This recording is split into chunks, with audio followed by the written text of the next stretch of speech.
Rain had been ticking against the metal porch roof for nearly an hour when Silas Mercer heard the soft scrape beneath the third step. He stopped at the edge of the yard with one boot sunk in red mud, his canvas jacket darkened at the shoulders, and his headlamp trembling across the wet boards. The cabin stood alone in Briar Hollow, where the forest pressed close enough that wind in the hemlocks often sounded like whispering beyond the windows. Most evenings, Silas crossed the yard without looking up.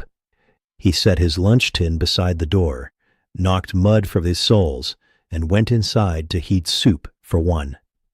That evening, something waited beneath the porch light. At first, he saw only two amber reflections beside the broken step. Then the animal shifted, resolving into an adult bobcat, compact and rain-darkened, with a pale muzzle and a nick along her right ear. She stood half in shadow, her short tail held close, her body angled toward the forest, while her eyes remained fixed on him. Silas did not move. Rain gathered at the brim of his cap and ran cold along his neck. His old leather boots creaked when he shifted his weight, and at that sound, the bobcat raised her head. She watched the boots rather than his face. Then, slowly, she lowered her chin. It was not a bow. It was too restrained for that, too careful and wild. Just a small dip of the head, followed by one measured blink, as though she had recognized those boots returning through the rain, and had decided, for one breath, not to disappear. Silas forgot the ache in his knees. Something in that slight gesture reached a place in him that had gone quiet years ago. "Evening," he said softly. The bobcat's ears turned toward his voice, but she did not retreat. Silas had lived long enough near the mountains to know better than to mistake stillness for tameness. A wild animal could remain motionless because it was curious, frightened, or calculating the safest escape. He kept his hands visible and did not step closer. For several seconds they stayed where they were, separated by 12 feet of wet yard and the caution the forest had taught them. Then a drop from the gutters struck the metal lunch tin clipped to his pack. The sharp ping made the bobcat spring sideways. She landed silently near the woodpile, every muscle tightened, but did not run. Instead, she looked back at the lunch tin as if offended by its poor manners. Silas nearly smiled. It had been a long day repairing washed-out trail steps, and smiling had not been in his plans. "Not much of a greeter if the luggage scares you," he murmured. Her whiskers moved once. She remained unconvinced. Silas lowered his pack carefully. The bobcat followed every motion. Her left forepaw hovered before touching down, and he noticed she favored it slightly. Not badly, just enough to make the movement guarded. Concern replaced the warmth in his chest. He had seen injured deer vanish before anyone could help them, and found owls stunned near roads. But a bobcat was different. Secretive, strong, built to move through brush without announcing itself. If she had chosen the shelter beneath his porch, there was likely a reason. Still, concern could become interference if a person was careless. He took one slow step toward the cabin. The bobcat's shoulders tightened. Silas stopped. "All right, your porch tonight." Rain softened to silver mist beyond the light. Water dripped from the cedar railing. Somewhere uphill, a barred owl called, and the bobcat flicked one ear toward it while keeping one eye on Silas's boots. He backed away 3 steps. Only then did she lower herself beside the woodpile without fully lying down. Her front paws remained ready beneath her. Silas understood the compromise. She was staying because the porch was dry. The wind was weaker near the wall, and he had not yet given her a reason to flee. That was enough. He entered through the kitchen door instead of passing her. Inside, he left the lights low. The room smelled of cedar smoke, damp wool, and yesterday's coffee. His late wife, Nora, had once complained that he could track half the forest across a clean floor. Now, there was no one to complain, and the silence after the memory felt sharper than usual. Silas placed his chipped green mug on the counter and stood near the dark window. Through the glass, he could make out the bobcat beneath the lamp. She had shifted closer to the broken step. Her head remained upright, never fully relaxed. She sniffed the air, then glanced toward the yard where his boot prints filled slowly with rain. He wondered how many evenings she had watched the cabin from the tree line before coming this near. He also wondered when he had begun moving through his own life with the same caution, never settling completely, always leaving part of himself prepared to leave first. The thought embarrassed him, so he turned toward the stove. He warmed soup and ate at the small table. Once, he caught himself lifting his spoon more quietly than necessary, as though the animal outside might object to the clink against the bowl. When the refrigerator groaned awake, Silas glanced toward the porch with the ridiculous hope that she had not judged the cabin too noisy. She was still there. For anyone whose life had been quietly changed by an animal, this might have felt familiar. A gentle like or subscription could help such stories reach another porch, and the comments always had room for where a listener was watching from, and the name of an animal still carried in the heart. Silas knew none of that. He only knew that, for the first time in months, he did not hurry through supper. Before bed, he checked again. The bobcat stood at the edge of the light, facing the forest. Silas's boots waited inside the mudroom, streaked with clay. When he moved them away from the heater, their soles rasped against the floorboards. Outside, the bobcat turned. Even through the glass, he saw her lower her chin once more.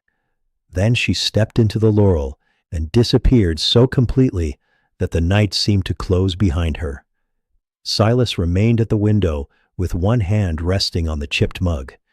He had learned not to expect wild things to stay. Yet when he turned off the porch light, he left the curtain open. For almost 30 years, Silas Mercer had begun his mornings before the light reached the ridge. He woke at 5, filled the dented kettle, and stood barefoot on cold kitchen boards, while water rattled toward a boil. The cabin smelled of pine soap and wood ash. Beyond the window, Briar Hollow was usually a black wall of trees, except in winter, when frost caught the moon and made the yard look dusted with ground glass. Silas drank his first coffee from the chipped green mug Nora had given him on their 20th anniversary. A thin white line ran from the handle toward the rim, and he always turned the crack away from his mouth. Nora had once called that habit foolish devotion to a cup.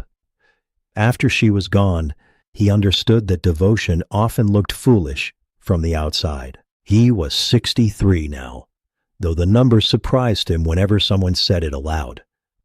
His shoulders were still broad from years of lifting trail timbers, and his hands remained strong enough to reset a stone step alone.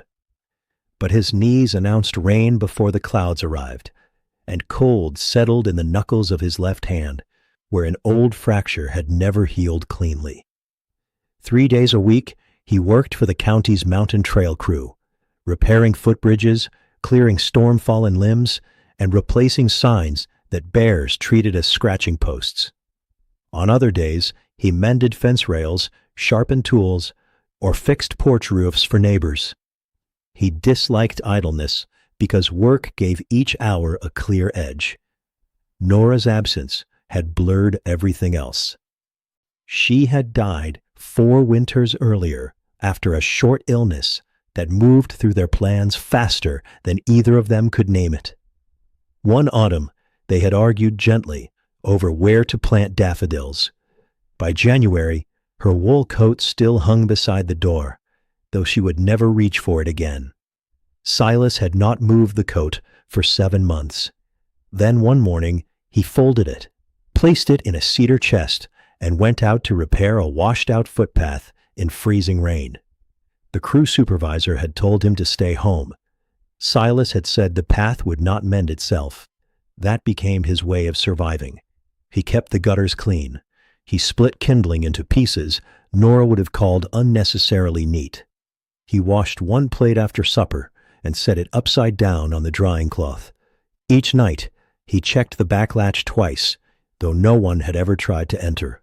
Signs of 2 lives remained everywhere. A faded recipe card rested behind the flour jar.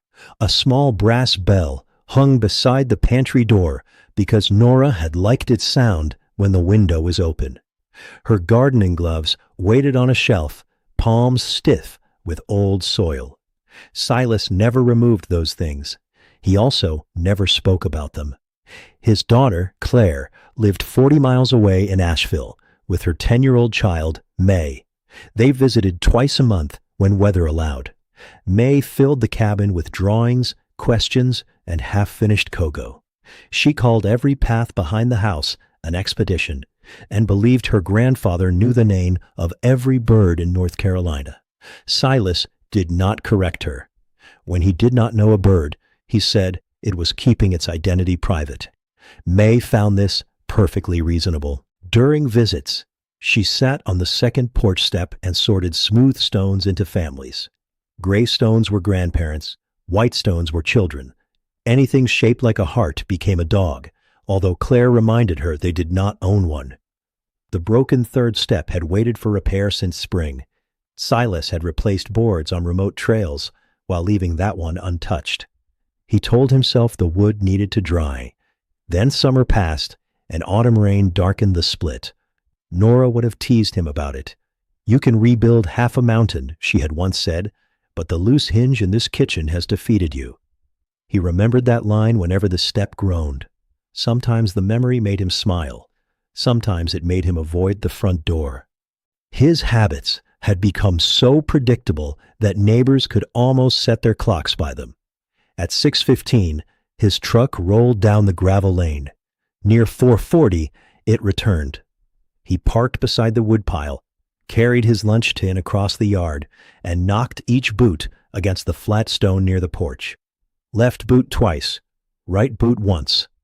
It was not a ritual he had chosen. It simply became one. On wet days, the sound carried sharply beneath the roof. On dry evenings, it was a dull leather thump, followed by scratching grit. Silas never considered who might hear it from the forest. The hollow heard everything. Wild turkeys crossed near dawn. Gray foxes left fine tracks along the creek. Once, a black bear rolled the compost barrel down the slope and abandoned it after discovering only coffee grounds and onion skins. Silas found the barrel between 2 rhododendrons and accused the bear of having high standards. Bobcats had lived there for as long as he could remember, though he rarely saw them. Sometimes he found a round paw print without claw marks, or noticed a rabbit trail end beside a fallen log. A bobcat belonged to glimpses, the curve of a back between trees, a pale cheek at dusk, silence where something had just been. That was why the visitor beneath his porch had unsettled him. Not frightened him, unsettled him. Wild creatures did not usually step into a human routine without need.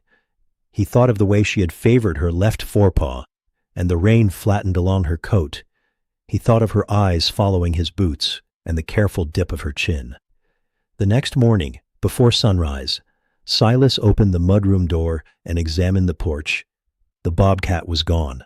Only 4 paw prints remained in damp soil beside the woodpile.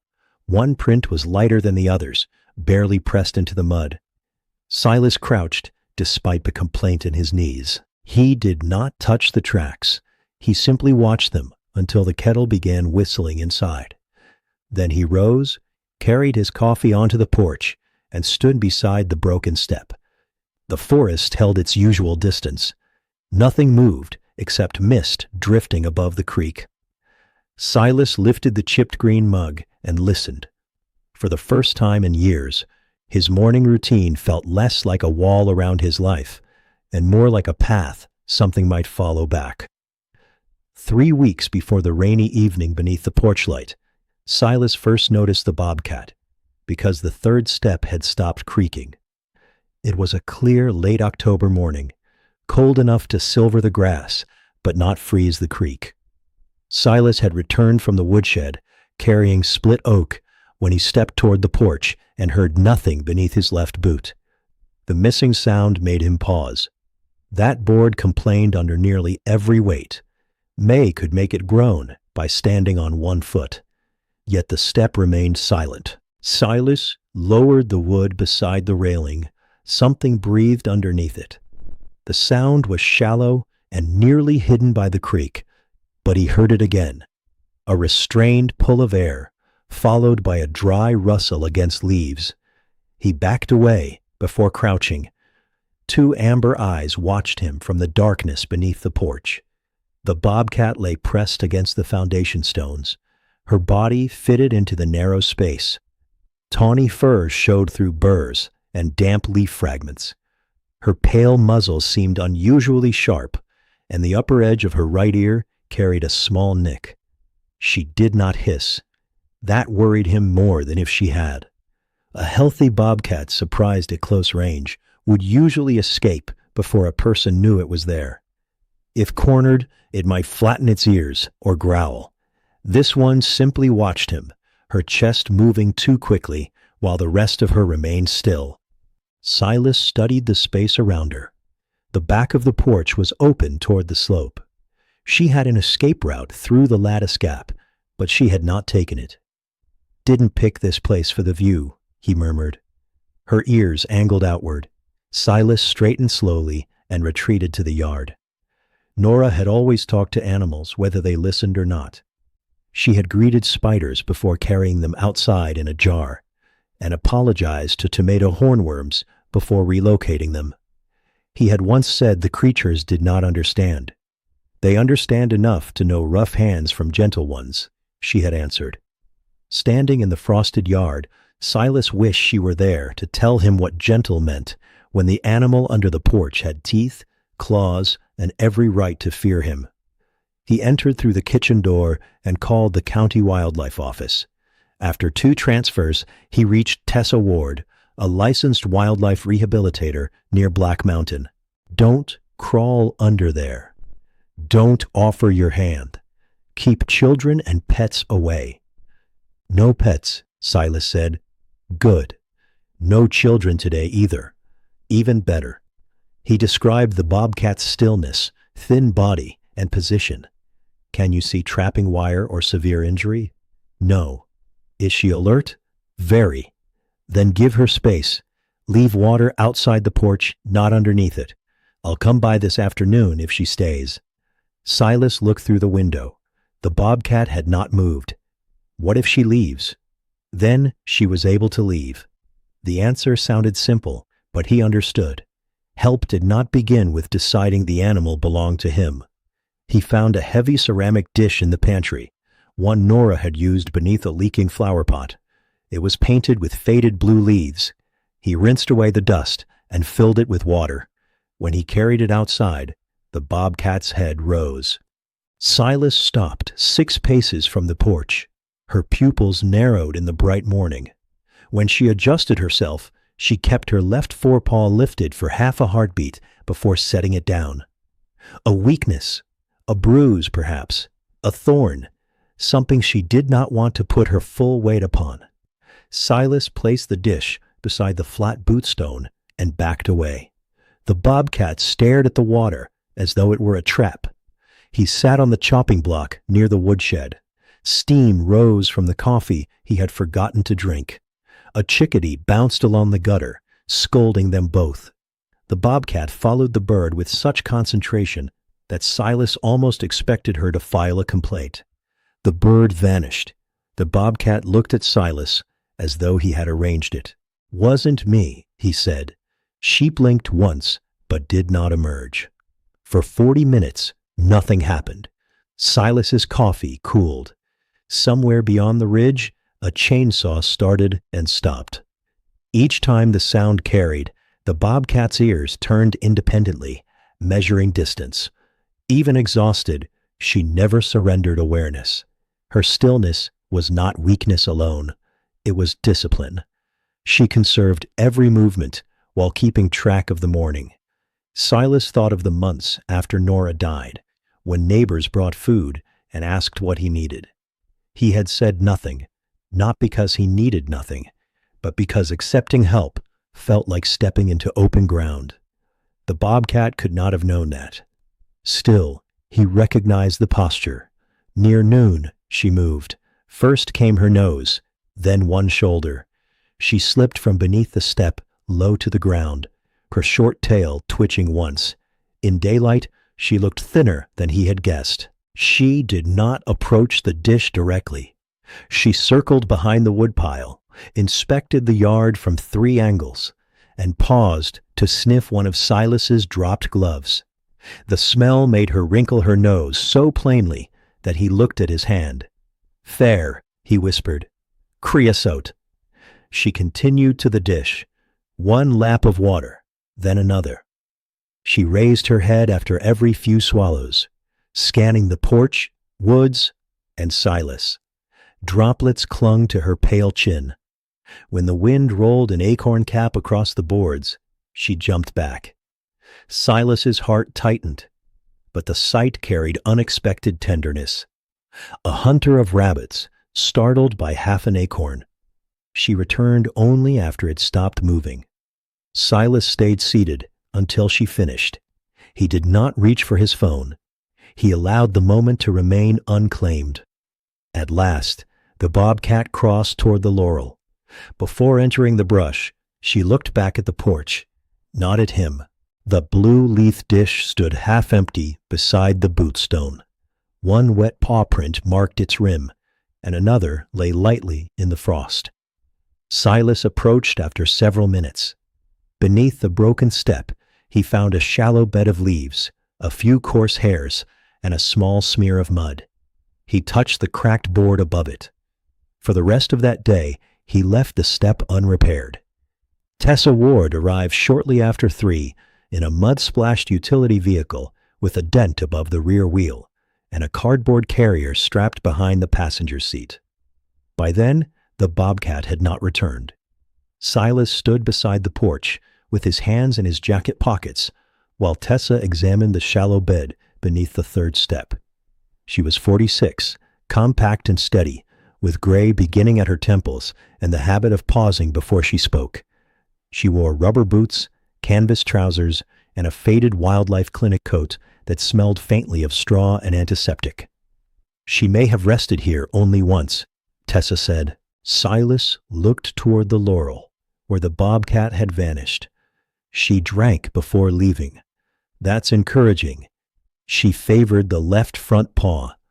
Tessa nodded and inspected the light tracks around the blue leaf dish. "Not enough here to tell us why. Could be a thorn, strained joint, old injury, even something caught between the pads." Silas had hoped she would offer a solution that involved a simple tool and a clear sequence. Remove the thorn, wrap the paw, release the animal. Instead, Tessa stood and brushed damp soil from one knee. "If she comes back alert and mobile, we watch first. And if she doesn't, then she chose another place." Silas glanced at the empty porch. "You say that often? People need to hear it often." The afternoon smelled of wet bark and crushed pine needles. A breeze moved along the slope, lifting the loose corner of the tarp over the woodpile. Silas caught it before it snapped. Tessa watched him secure the cord. "You're used to fixing things quickly," she said. "Usually helps. With wildlife, quick can feel like pursuit." She explained that the bobcat might have used the porch because it offered shelter, not companionship. Silas should not place food beneath the boards or encourage her to enter the cabin. He should keep the yard quiet, avoid sudden approaches, and call if her condition worsened. Temporary food could be used only because she appeared thin and possibly injured, but it had to remain limited and carefully placed. The goal was to support her until she could resume normal hunting, not teach her that houses provided meals. "No scraps," Tessa said. "No milk, no hand feeding, nothing near the door." Silas raised one eyebrow. "Wasn't planning to invite her to supper." You'd be surprised. Tessa removed 2 sealed portions of appropriate meat from a cooler. She showed him where to place one at dusk, 20 feet from the porch, beside a flat stump near the tree line. The water dish could stay near the bootstone for the moment, though it needed cleaning daily. If raccoons find it, bring it in. They'll find it. They always do. Silas looked toward the forest. And if she watches me set it down, let her watch, then leave. He disliked the last instruction more than he admitted. Tessa noticed the split in the 3rd step and tapped it with her boot. It answered with its familiar groan. That noise may help her track your movement, she said. I've been meaning to replace it. Maybe don't change everything at once. Silas almost laughed. Nora would have appreciated a professional reason for leaving the step unrepaired. Before departing, Tessa handed him her card and made him promise to call rather than improvise. He placed it behind the chipped green mug where he would see it each morning. At dusk, Silas carried the first portion toward the stump. The air had sharpened.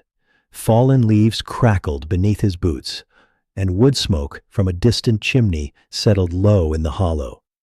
He placed the food exactly where Tessa had shown him, then walked back without turning around. Inside, he stood beside the kitchen window. Nothing came. He heated beans, sliced bread, and washed his plate. Still, nothing. Near 9, a shadow passed behind the stump. The bobcat emerged without sound. Silas held his breath, although the glass separated them. She inspected the offering from downwind, circling twice. Her left forepaw still landed lightly, but she moved with more control than she had beneath the step. She sniffed the food, retreated 3 paces, and sat. For nearly 10 minutes, she stared toward the cabin. Silas stepped away from the window. When he returned later, the stump was empty. The next evening, she appeared before he had entered the house. Silas had just knocked his left boot against the flat stone when he noticed her beneath a stand of mountain laurel. Only her face and chest showed between the leaves. The nick in her right ear gave her silhouette an uneven edge. He stopped. She did not lower her chin. Not yet. Silas placed the lunch tin beside the door and walked toward the stump at an angle, never directly toward her. The bobcat's ears flattened halfway. Her body remained hidden, but the tip of her short tail flicked once behind the leaves. He set down the food and backed away. She waited until he reached the porch before stepping out. This time, she did not circle twice. Once was enough. Silas sat on the top step while she ate near the tree line. 20 feet separated them. He kept his gaze lowered and rested his hands loosely on his knees. The step groaned whenever he shifted. Each time, the bobcat paused and looked up. By the 4th evening, she waited near the stump. By the 6th, she appeared beside the woodpile before Silas had placed the food. She still retreated when he crossed the yard, but not as far. Her distance shortened by inches rather than feet, so gradually that only someone as devoted to routine as Silas would have noticed. He began calling her Juniper in his thoughts. The name came from the low evergreen shrub beside the stump, where she sometimes sat with tawny fur hidden among blue-green needles. He did not say the name aloud. Naming felt dangerously close to claiming, and he understood that she had offered him no such right. Still, when he saw her shadow at dusk, something inside him whispered it. Juniper. On the 8th evening, a gust lifted Silas's cap and rolled it across the yard. It stopped halfway between the porch and the stump. Juniper sprang sideways, then froze. Silas remained seated. The cap smelled of sweat, sawdust, and years of rain. Juniper approached it with exaggerated caution, stretching her neck while keeping her hind feet planted. She touched the brim with one paw, recoiled from her own courage, then crept forward again. Silas covered his mouth, to hide a smile. She sniffed the cap, sneezed once, and looked toward him as if he had personally arranged the offense. "Not everyone likes wool," he said. Juniper sat beside it. For several minutes, she guarded his cap more solemnly than any porch dog could have managed, though the comparison felt unfair to her. She was not guarding him. She was studying an unfamiliar object that carried a familiar scent. When she finally moved away, Silas retrieved it. The fabric held one damp paw print near the brim. He did not wipe it clean. A week passed. Juniper's limp seemed less pronounced, and her coat no longer lay so flat against her ribs. Tessa visited once more, observing from inside the cabin. She agreed there was no immediate need to trap the bobcat. "She's improving," Tessa whispered. Silas watched Juniper pause beside the blue leaf water dish. "She trusts the yard." "Perhaps. Not me?" Tessa glanced at him. "Trusting you may mean believing you'll respect the distance." The words stayed with him. That evening, Silas did not sit on the step. He went inside after placing the food, giving Juniper the quiet yard without his presence. It felt strangely like leaving someone alone at a table. Yet through the window, he saw her eat without repeatedly lifting her head. Afterward, she drank from the blue leaf dish, stretched her left paw forward, and settled briefly beside the broken step. Silas understood then that patience was not empty waiting. It was something he was giving her. And for the first time since she had appeared, Juniper closed her eyes while his boots remained just inside the door. The first true greeting came on a morning so cold that every nailhead in the porch boards shone white with frost.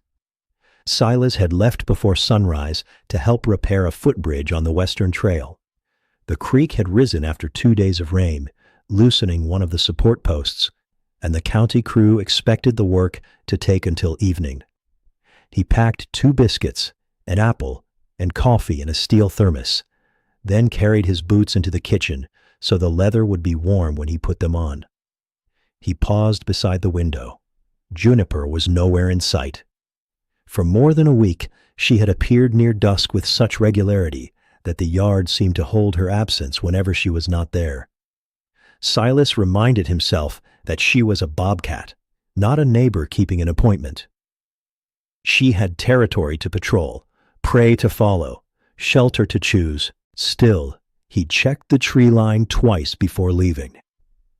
The old truck started reluctantly. Its engine coughed into the quiet, startling a flock of juncos from beneath the porch. Silas saw no amber eyes among the laurel as he backed down the lane.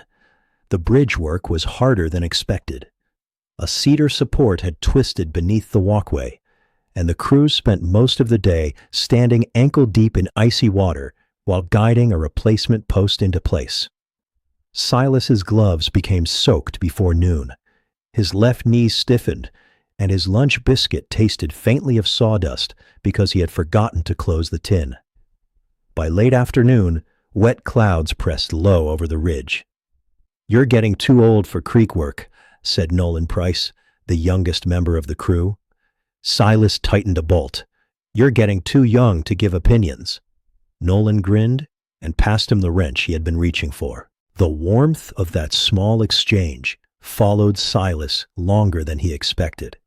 He had once enjoyed the noise of a full crew, the teasing, the shared complaints, and the way 3 men could communicate around a heavy timber without saying much.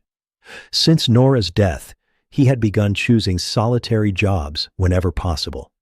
He had told himself solitude was simpler.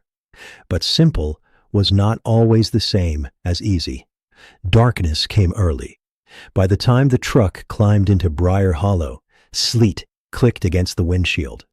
The headlights caught wet branches and the pale ribbon of the gravel lane. Silas drove slowly, tired enough that the muscles between his shoulders burned. The porch light waited through the trees. He had left it on that morning by mistake. As the truck rounded the woodpile, something moved beside the bottom step. Silas eased his foot from the accelerator. Juniper sat beneath the porch lamp. She was not hidden under the boards or tucked behind the woodpile. She sat fully in view on the flat stone where Silas usually knocked the mud from his boots. Her forepaws were placed neatly together, and her short tail curved around one side. Frost silvered the tips of her whiskers. She watched the truck stop. Silas remained behind the wheel for a moment. He felt the peculiar nervousness of someone approaching his own home as a guest. When he opened the door, Juniper rose, her body angled toward the forest. The porch was still not a place she would allow to trap her. She had chosen a position with a clear path to the laurel, and every line of her posture remained ready. Silas took down his lunch tin. The metal handle tapped softly against its lid. Juniper's ears turned toward it, then toward his boots when they touched the gravel. Silas walked at his usual pace, neither slowing dramatically nor pretending she was absent. His soles made the familiar crunch across the yard. Sleet gathered in the shoulders of his jacket. 10 feet from the porch, he stopped. Juniper stared at his face. Then her gaze dropped to his boots. Silas's left boot was dark with creek water. A strip of pale mud crossed the toe. The right lace had loosened, and one end dragged through the gravel. They looked less like trustworthy objects than they had that morning. Juniper leaned forward and drew in the air. Silas waited. Her head moved once, so slightly he nearly missed it. Her chin dipped. Not because she had become weak, not because she was lowering herself in submission. Her shoulders remained level, her ears alert, and her eyes steady. The gesture seemed deliberate. She lifted her head, then dipped it again. A quiet acknowledgement. Silas felt the whole cold day loosen inside his chest. "Well," he said, barely above the sleet, "I came back." Juniper blinked slowly. Silas took one step toward the porch. She shifted sideways, but did not flee. He took another. She watched the boots approach, measuring each sound against memories he could not see. At the flat stone, Silas did not perform his usual ritual. Juniper occupied its edge, and he would not crowd her simply to knock mud from his soles. He stood 2 arm lengths away and leaned the lunch tin against the railing. Juniper sniffed toward it. "There's half a biscuit in there," he told her, "and you're not having it." Her nose lifted again. The response was so pointed that Silas almost apologized. Instead, he eased off his cap. Cold air touched his damp hair. Juniper's eyes followed the cap, perhaps remembering the evening it had rolled across the yard and offended her with the smell of wool. Silas placed it atop the lunch tin. For several breaths, nothing happened beyond the tapping sleet and the faint hiss of water moving in the gutter. Silas could smell wet leather, cedar smoke from the chimney, and the metallic scent of the coming freeze. He lowered himself carefully onto the top step. The third board groaned. Juniper's ears flicked, but she did not move. Silas rested his forearms on his knees and looked toward the forest rather than at her. They sat at different ends of the porch, separated by 6 feet, a railing post, and every boundary that mattered.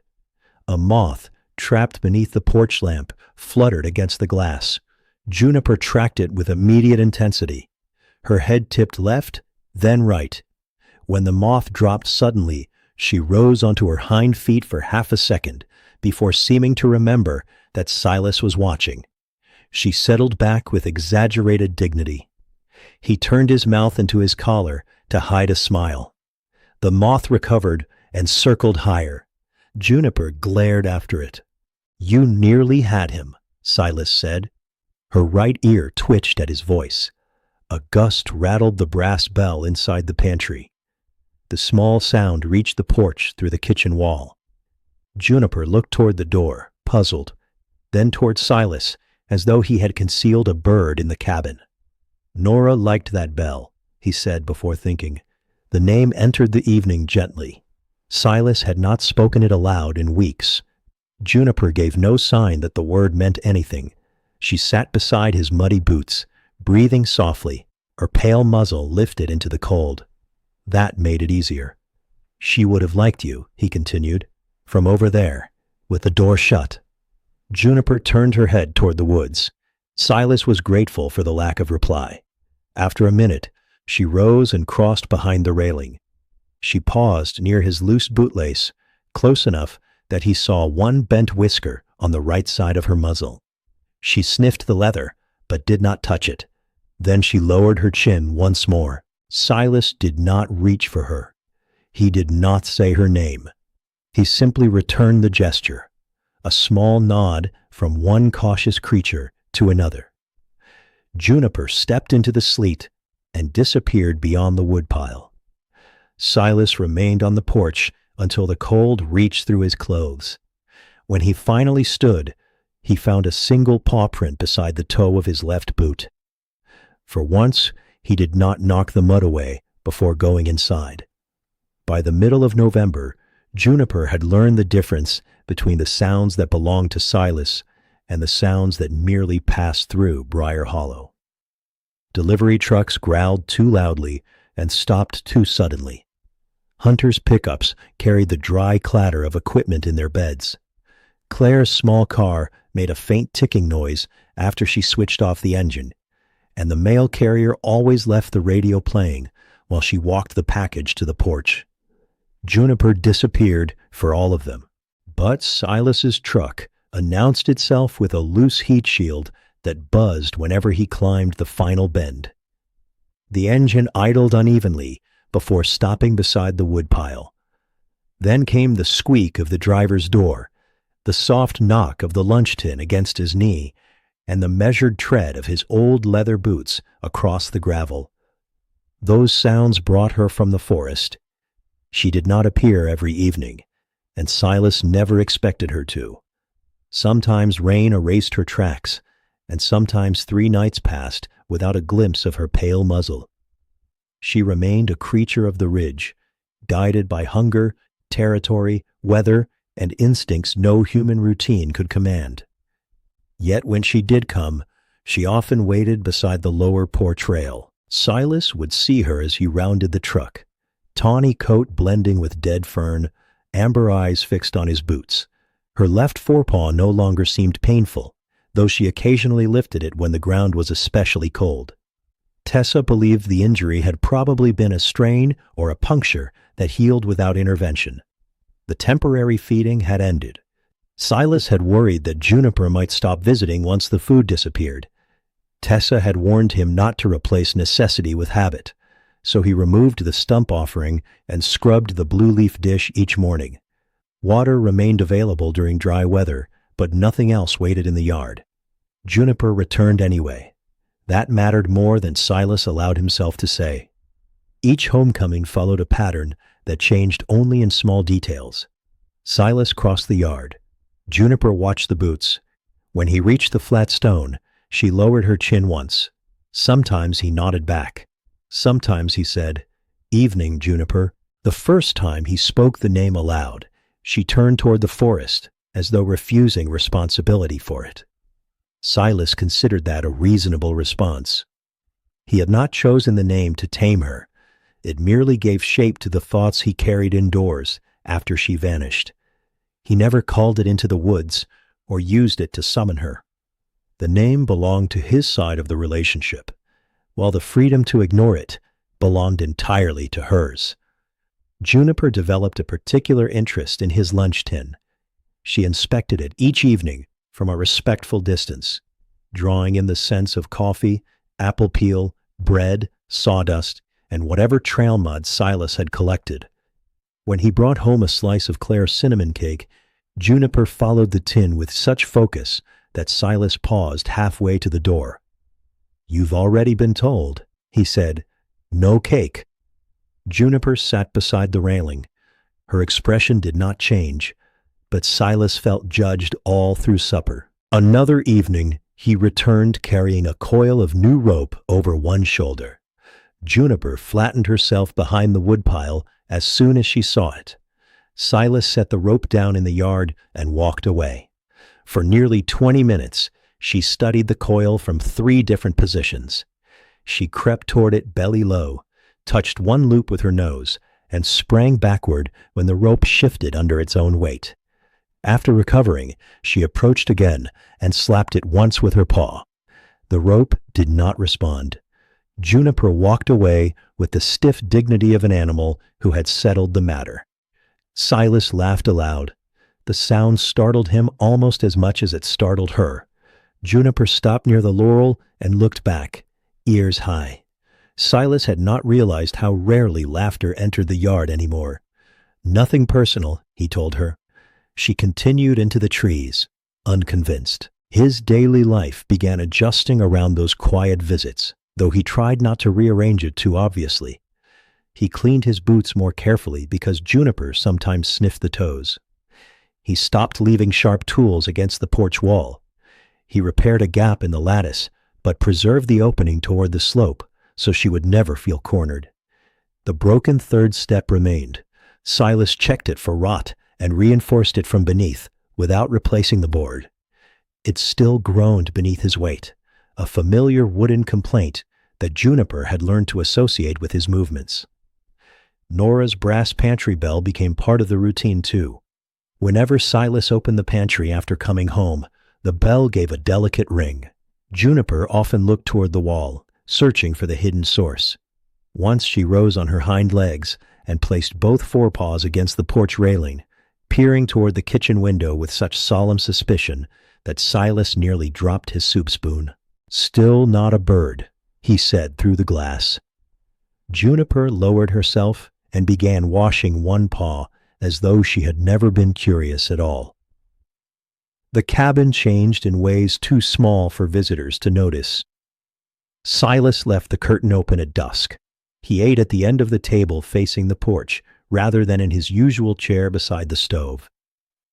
On evenings when Juniper rested beneath the railing, he washed dishes quietly and kept the radio low. He understood that she was not keeping him company in the human sense. She might have chosen the porch because it offered a clear view of the yard, or because the cabin discouraged larger predators.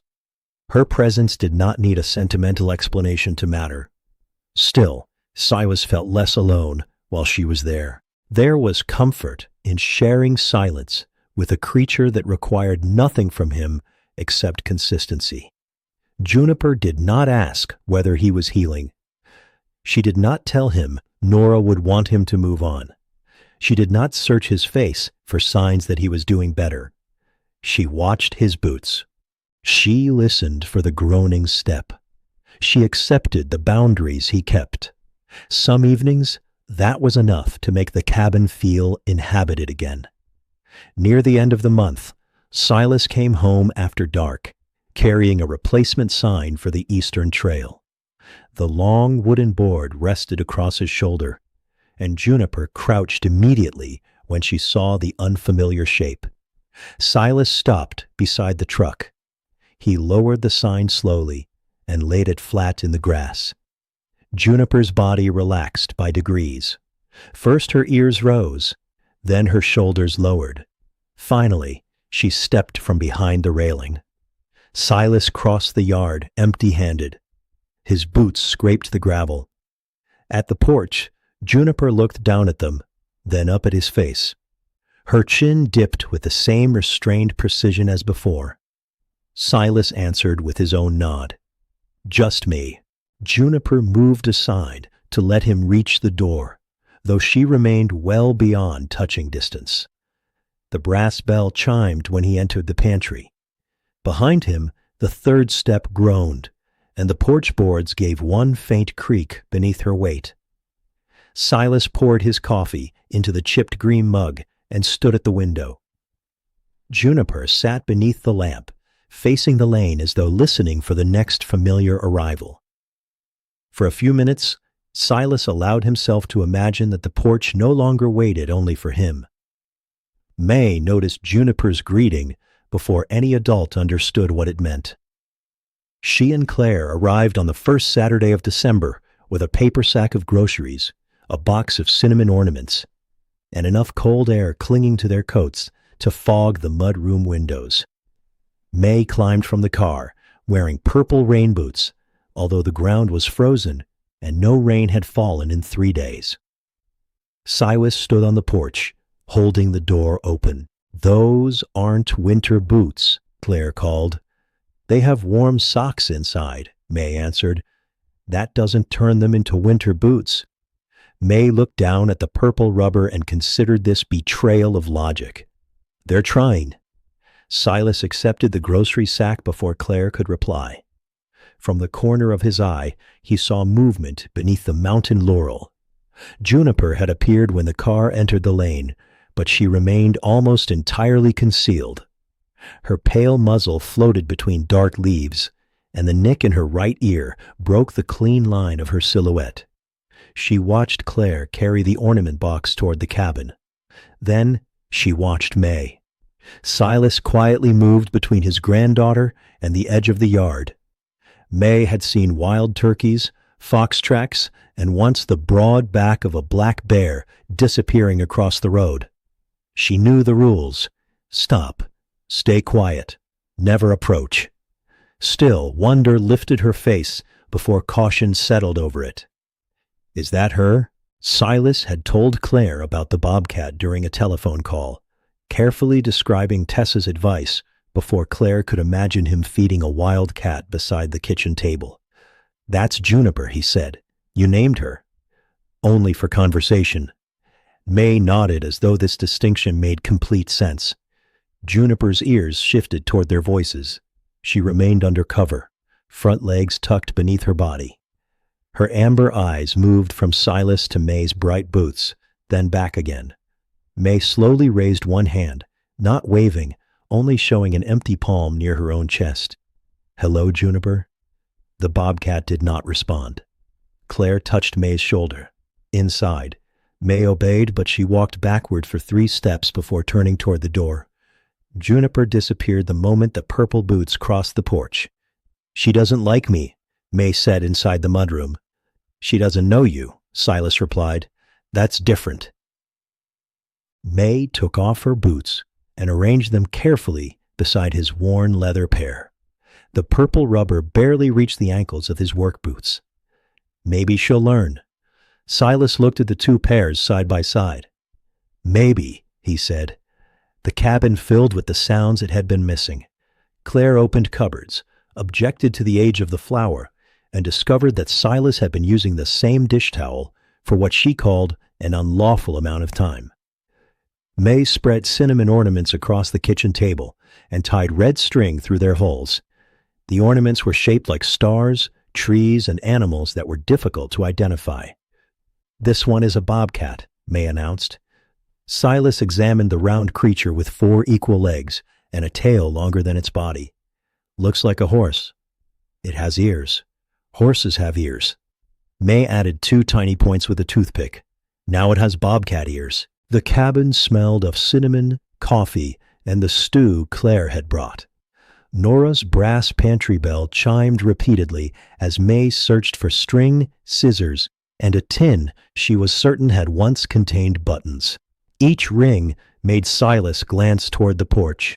Juniper did not return until late afternoon.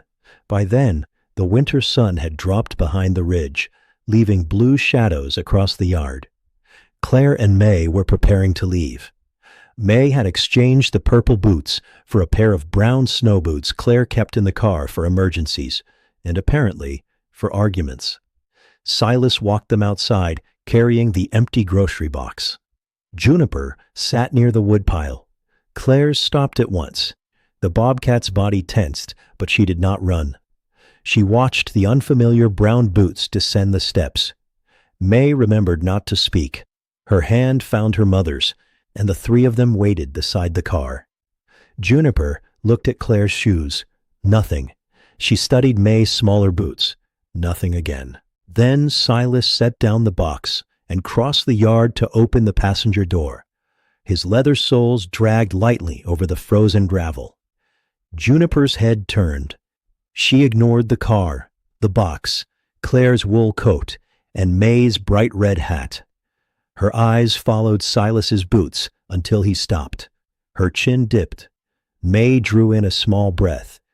Juniper raised her head and lowered it once more. "She said hello to your boots," May whispered. Silas felt warmth rise beneath his jacket despite the cold. "She recognizes the sound," Claire said. May considered this. "That's still hello." No one corrected her. Juniper stepped behind the woodpile as Claire started the engine, but she did not vanish completely. Her ears and the top of her head remained visible while the car backed down the lane. May pressed her face near the window and lifted 2 fingers instead of waving her whole hand. Juniper watched the car disappear, but offered no nod. Only when Silas walked back toward the porch did she emerge. The familiar scrape of his soles crossed the yard. Her chin lowered. Silas laughed softly. "All right," he said. "She may have a point." After that visit, May began keeping a record. She called it Juniper's greeting list and wrote it in a small spiral notebook with a silver moon on the cover. Silas found the first page tucked beneath the chipped green mug during her next visit. Grandpa's boots? Yes. Mom's shoes? No. My purple boots? No. Mail lady? Hid. Delivery man? Very hid. Silas added one line beneath the others. Old wool cap, insulted. May laughed so hard that Coco came dangerously close to leaving her nose. Over the next several weeks, Juniper's preferences became clearer. She emerged for Silas's work boots, even when he rode home with Nolan in the county truck. She remained hidden when Silas wore clean shoes to attend a neighbor's church supper. That evening, he crossed the yard twice, wondering why the porch felt empty. Only after changing into his leather boots to bring in firewood did he see Juniper appear beside the railing. She dipped her chin. Silas stared at his feet. "You are particular," he told her. Juniper began cleaning her shoulder. On Christmas Eve, May placed one cinnamon ornament near the kitchen window. It was the misshapen Bobcat, now painted tawny brown, with a white chin and a tiny notch cut into one ear. Juniper rested beyond the porch light while the family ate supper. May did not tap the glass or call attention to her. She simply moved her chair so she could see the yard and occasionally smiled into her mashed potatoes. After dinner, Silas carried firewood inside. Juniper watched his boots cross the porch 3 times. On the 4th trip, she lowered her chin before he reached the flat stone. May saw it through the window. "She knew you were coming," she said when he entered. Silas placed the logs beside the stove. The warmth carried the smell of oak bark through the room. Outside, Juniper settled near the broken step, her paws tucked beneath her chest, her wild gaze turned toward the dark lane. Silas looked from the little cinnamon bobcat in the window to the living animal beyond it. For years, returning home had meant opening a door into silence. Now, some evenings, a cautious creature listened for him before the porch light appeared through the trees. The greeting lasted only a second. It required no touch, no promise, and no possession. Yet, Silas had begun to understand that joy did not always enter loudly. Sometimes it waited beside an old step, watched a familiar pair of boots come home, and lowered its head just enough to say that an absence had been noticed. The first warning appeared in the way Juniper stopped looking at Silas's boots. It happened near the end of December, on an evening when the sky had the hard gray color that came before snow. Silas returned from clearing storm branches along the eastern trail and found her beside the porch as usual. Her body was low beneath the railing, her pale muzzle turned toward the lane. His boots crossed the gravel. Juniper did not nod. She stared beyond him toward the upper ridge. Silas stopped beside the flat stone. The cold smelled of iron and distant wood smoke, and every sound seemed to travel farther than it should. Somewhere above Briar Hollow, an engine labored through the trees. Juniper's ears angled toward it. "Evening," Silas said. Her gaze remained fixed uphill. The engine faded, then returned with a sharper mechanical whine. Juniper rose immediately. Her shoulders lifted beneath her winter coat, and her short tail twitched twice. Only when the sound stopped did she glance at Silas's boots. The familiar dip of her chin came late and distracted, almost as though she had remembered a habit while thinking about something else. Silas entered the cabin uneasy. The next morning, tire tracks crossed the old forestry access road beyond his property. The route had been closed for years after repeated washouts, and the county rarely used it. Silas noticed the marks while walking toward the creek with his thermos. Wide tread, fresh mud. One vehicle had climbed toward the abandoned quarry road. Another set appeared to have followed. He stood between frost-stiff ferns and listened. Nothing moved above him. The forest often absorbed human disturbance quickly. A truck passed, a branch shook, then silence settled over the land as if nothing had happened. Yet Silas had spent too many years maintaining trails to mistake silence for peace. Sometimes silence meant everything had hidden. When he returned home that afternoon, Juniper was not waiting.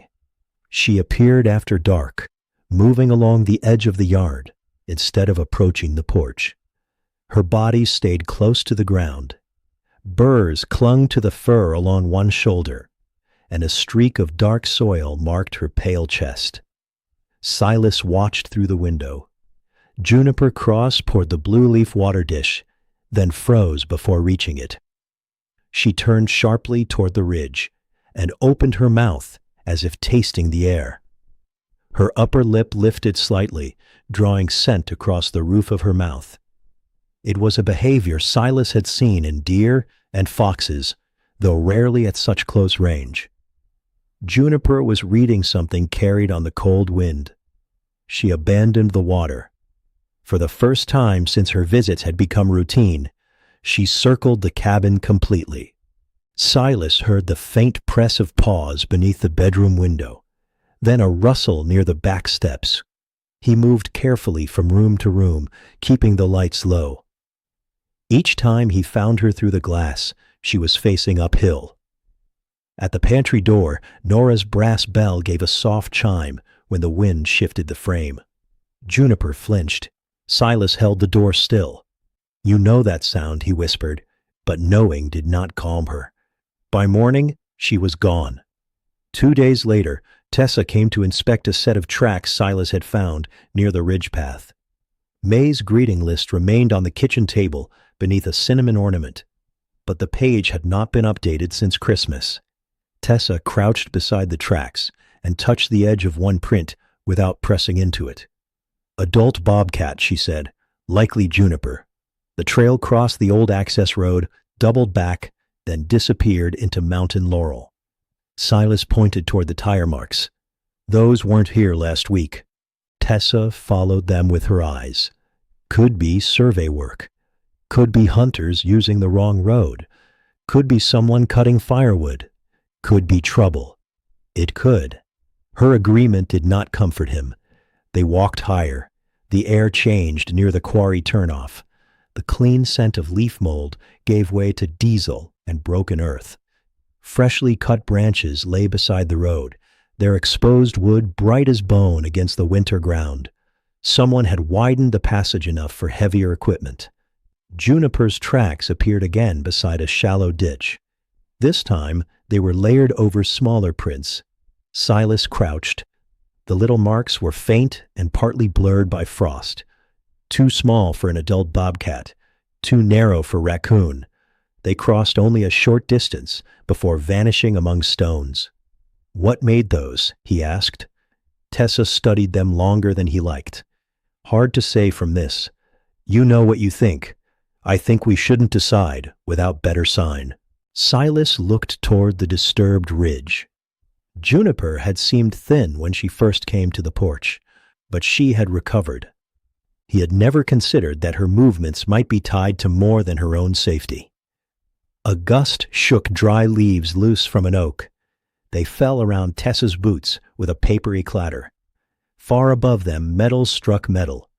Juniper's head appeared between two fallen logs. Silas saw only her face at first. Her amber eyes were wide, pupils dark despite the daylight.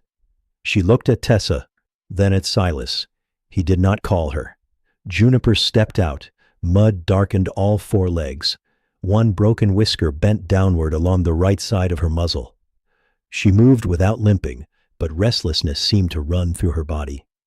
She looked toward the tire tracks, then back toward the smaller prints. Silas understood enough to feel fear. Juniper crossed halfway toward them, stopped, and lowered her chin at his boots. The gesture was quick. Then she turned and disappeared uphill. Tessa exhaled slowly. She wanted to pass us. Silas stared after her. She could have gone around. She chose not to. They followed only as far as the next bend. There, a strip of orange survey ribbon fluttered from a sapling. Beyond it, brush had been flattened beside a cluster of boulders and a hollow beneath exposed roots. Silas's stomach tightened. The place looked sheltered, dry, and hidden from the road before the branches had been cut back. Now the opening faced directly toward the widened track. A small tuft of tawny fur clung to a root. Tessa raised one hand to keep Silas from going closer. If this is an active den site, we do not crowd it. Silas stopped. He could hear nothing beneath the roots. No movement, no cry, only the orange ribbon snapping softly in the wind. Tessa photographed the site from a distance and called a county wildlife officer. Her voice stayed measured, but Silas heard the urgency beneath it. Back at the cabin, Juniper did not appear that evening. Silas left the porch light on. He sat at the kitchen table with the chipped green mug cooling between his hands. The third step groaned once beneath a gust, and he looked toward the door before remembering that wind could imitate weight. Near midnight, an engine climbed the ridge. Juniper's greeting place remained empty. For the first time, Silas wondered whether the boots she had learned to recognize could ever reach the place where she truly needed him. The storm arrived before dawn and turned every familiar sound in Briar Hollow into something harsher. Freezing rain struck the windows like thrown seed. Wind pressed against the cabin walls, and the hemlocks bent until their upper branches vanished into gray. Silas stood in the mudroom fastening his jacket, while the porch light flickered above the broken step. Juniper had not returned. He had checked the yard at midnight, again at 2, and once more before the kettle boiled. Each time, the flat stone had been empty. No amber eyes watched from beneath the railing. Only sleet gathered where she usually sat. The county wildlife officer had called earlier. The machinery on the ridge belonged to a contractor opening a road for a timber survey. The work had been authorized farther east, but someone had widened the wrong road and disturbed the ground near the possible den. Operations were supposed to stop until the site could be examined. Supposed to. At 6:20, an engine started above the hollow. Silas went still. It climbed, paused, then climbed again. "I hear it too," he said. "I'm already calling the officer. They're on the ridge. Do not go up there alone." Silas looked through the window. Ice coated the porch rail and sealed the grass under a clear skin. They could be at the den. I know. The line cracked with weather. Tessa repeated his name with the careful tone people used when they believed he was about to ignore good advice. Silas closed his eyes. "Call me when you hear something," he said. He ended the call, then stood beside his work boots. Nora had once accused him of treating worry as if it were a tool he could sharpen. He could not remember what they had been worried about then. Something ordinary enough that Nora's voice had carried amusement. Yet the old truth remained. Fear did not become useful simply because it felt urgent. Silas put on the boots anyway. He did not head toward the ridge. Instead, He crossed the yard to check the lower drainage line, where runoff from the access road emptied near the creek. If machinery had frightened Juniper downhill, she might pass through the lower brush. The frozen grass cracked beneath his steps. At the flat stone, he stopped. A single paw print marked the thin sleet. It was already filling with ice. Silas crouched and placed 2 fingers beside it. The print faced away from the porch, toward the upper path.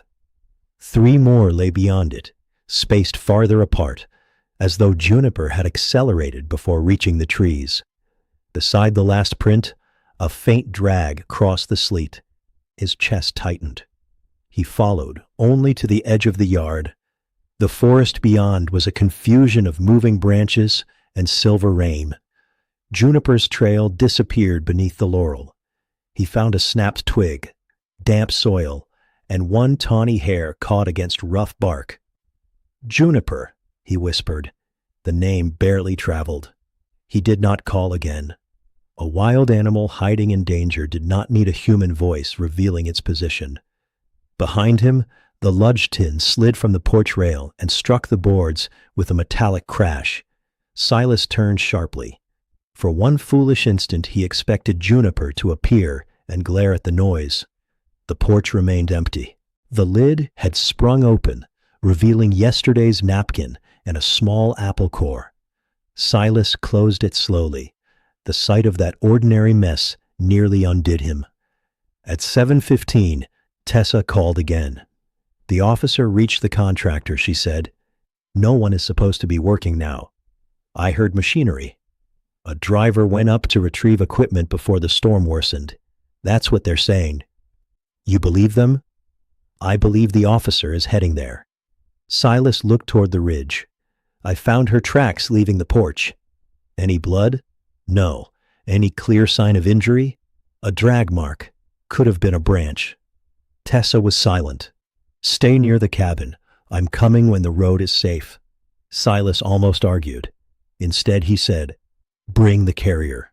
After the call, he prepared without pretending preparation would guarantee anything. He cleared the mudroom floor, spread an old blue blanket inside the large crate Tessa had left in the shed, and placed a flashlight beside the door.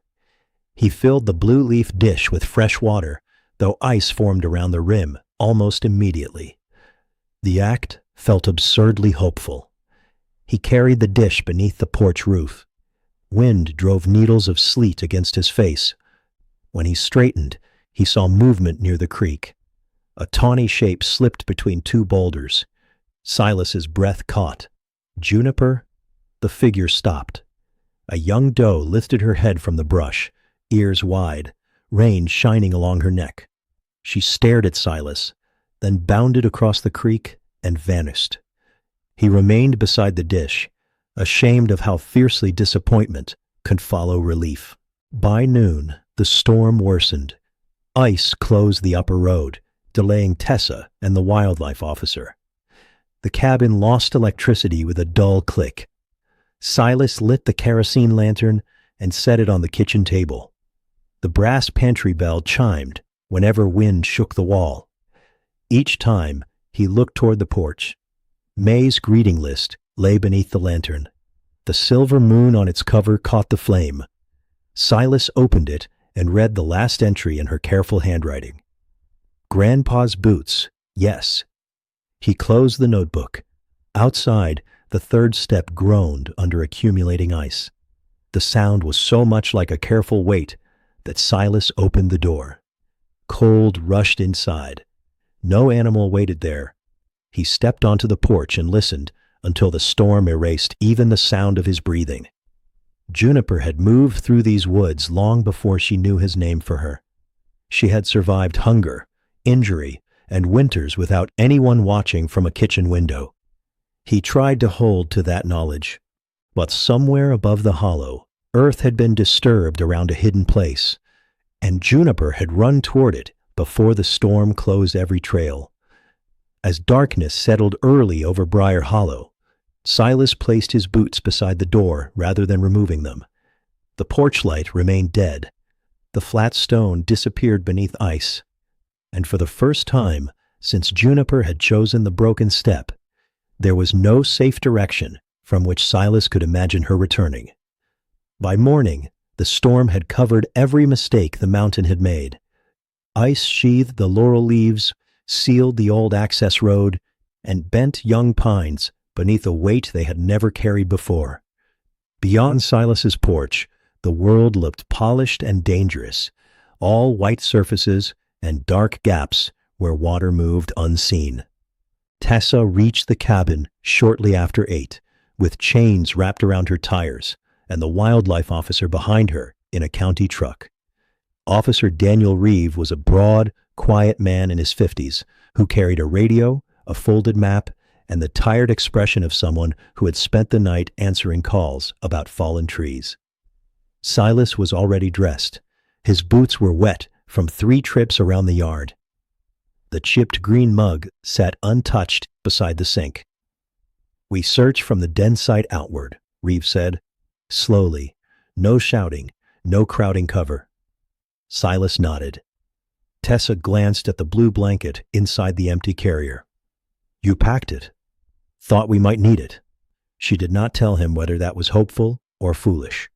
They climbed toward the ridge while freezing mist drifted between the trees. Every branch released a cold shower when touched.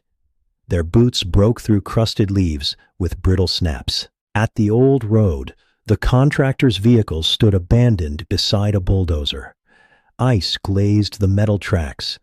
Orange survey ribbon hung stiff from the saplings. Reeve examined the road edge. The machine didn't reach the roots. Silas stared toward the hollow beneath the exposed trees. Close can be enough. Reeve did not disagree. They approached the suspected den from downwind and stopped well short of it. The root opening had collected blown leaves and sleet. No sound came from inside. Tessa knelt near tracks half covered by ice. Juniper passed here after the road was cut. The prints led around the roots and scattered into disturbed ground where branches had fallen. Silas found a round, clawless mark beneath a log. Beside it lay 3 smaller impressions. His throat tightened. So there were young ones. "Likely," Tessa replied. "Where are they?" "We don't know." The words were careful, but they landed hard. They searched the ridge in widening arcs. Reeve marked each section on his map. Tessa checked sheltered hollows, rock shelves, and the lee sides of fallen trunks where an injured animal might escape the wind. Silas studied everything: a tuft of fur on bark, a bent fern beneath ice, a hollow in the snow that might have held a body or only fallen sleet. Each small sign lifted hope and then took it away again. Near noon, Nolan arrived carrying a thermos and a coil of orange rope. He had heard about the search through the trail crew and walked up from the lower road. "You said you were too old for creek work," Silas told him. Nolan handed him the thermos. "This isn't creek work." The coffee was too sweet. Nolan had added sugar because he did not know how Silas drank it. Silas swallowed anyway, warmed by the mistake. On the north slope, Nolan slipped and sat down hard in the snow. He looked at the rope still looped neatly over his shoulder. "Good thing I brought climbing equipment," he said. A small laugh escaped Tessa. Even Silas smiled. The sound felt misplaced, yet it loosened something in all of them. They brushed ice from Nolan's coat and continued. Below the quarry road, they found rabbit fur scattered beside a stump. Tessa examined it and shook her head. Old kill. Several days. Silas imagined Juniper carrying food through the trees, pausing to listen, her nicked ear against the gray sky. He imagined smaller shapes waiting beneath roots. He had known wild mothers moved dens when threatened. Juniper's repeated trips toward the ridge, the mud on her legs, her restless circling of the cabin, all of it now formed a pattern he wished he had understood sooner. She was moving them, he said. Possibly, Tessa answered. In that storm? She may have started before it worsened. The thought of Juniper crossing ice with a kitten in her jaws made every delayed decision feel like failure. Silas should have called sooner, walked the road earlier, noticed the small tracks the first day. Tessa seemed to read his silence. You didn't cause the clearing. I watched her worry for days. And you reported it? Not soon enough. Silas. He turned away. The mountain gave no answer, only meltwater tapping from branch to branch. They searched until dusk. No cry came from the rocks. No amber eyes appeared between the trunks. They found 2 more small tracks near a cedar thicket, then lost them where wind had scoured the ground bare. Reeve lowered his map. We stop before someone gets hurt. She could be 10 yards away, Silas said. She could. And if she's hiding with Young, more people in the brush may drive her farther. That truth forced Silas downhill. At the cabin, Claire's car waited beside the woodpile. May stood in the mudroom wearing brown snow boots and holding the Silver Moon notebook. She had drawn 5 circles in the fogged window. 1 for Juniper, 4 for what she hoped were kittens. Did you find her? May asked. Silas removed his wet cap. No. The word tightened her mouth.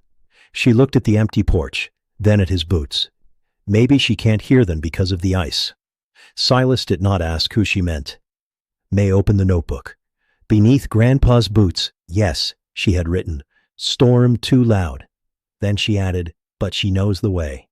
Silas placed one hand over the page.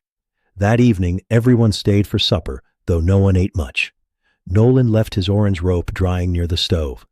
Tessa set the empty carrier in the mudroom. May hung the crooked cinnamon bobcat in the kitchen window, where lantern light could reach it. 3 small acts of faith. After the others slept, Silas sat alone on the porch, wrapped in Nora's old blue blanket. Stars shone above the ridge, sharp and indifferent. He placed his boots on the flat stone. The 3rd step groaned beneath him. Nothing answered.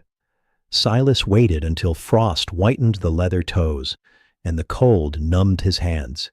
He listened for pause, breath, or movement in a laurel. Only the creek spoke below the hill.